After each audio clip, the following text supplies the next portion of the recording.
ஒரு இருளான நேரத்தில், ஒரு இருள் சூழ்ந்த நிலையில் ஒரு கருப்பு எறும்பு ஒரு இருளான பாறையின் மீது ஊர்ந்து சென்றால் அந்த எறும்பை இறைவன் கண்காணிக்கிறான். அது நடக்கக்கூடிய சப்தத்தை இறைவன் கேட்கிறான். அது உள்ளத்தில் எண்ணக்கூடிய எண்ணத்தை இறைவன் அறிகிறான். அதனுடைய உணவையும் அவன் தயாரித்து வைக்க மறக்கவில்லை. இப்படி ஒரு சின்ன ஜீவராசியையே இந்த பிரபஞ்சத்தில் இறைவன் மறக்காத போது என்னையும் உங்களையும், என் நிலையையும் உங்கள் நிலையையும் இறைவன் மறப்பானா? இறைவன் ஒருபோதும் நம்மை மறப்பதில்லை. எத்துணை வாசல்கள் அடைக்கப்பட்டாலும் அந்த 1000 அடைக்கப்பட்ட வாசல்களை தாண்டியும் அவன் உதவி செய்ய நாடினால் உதவி செய்வான். ஆனால் 2 கேள்விகளுக்கு இந்த மனிதன் பதிலை அறிய முடியாது. அது எப்போது, எப்படி?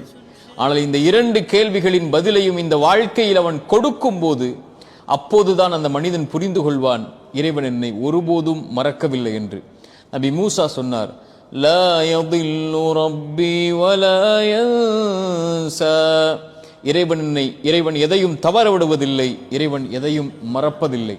என் உள்ளத்தின் ஆழத்தில் ஒளிந்திருக்கும் கவலைகளையும், என் கண்கள் வடிக்கும் கண்ணீரின் துளிகளையும், என் இதய துடிப்பு எப்போது என் வாழ்வில் இந்த பிரச்சனையில் இருந்து வழிபிறக்கும் என்ற கேள்வியையும் இறைவன் ஒருபோதும் மறப்பதில்லை. இறைவன் ஒருபோதும் தவற விடுவதில்லை. ஆழத்தில், உள்ளத்தின் ஆழத்தில் பதிய வையுங்கள், இறைவன் ஒருபோதும் நம்மை மறக்கவில்லை.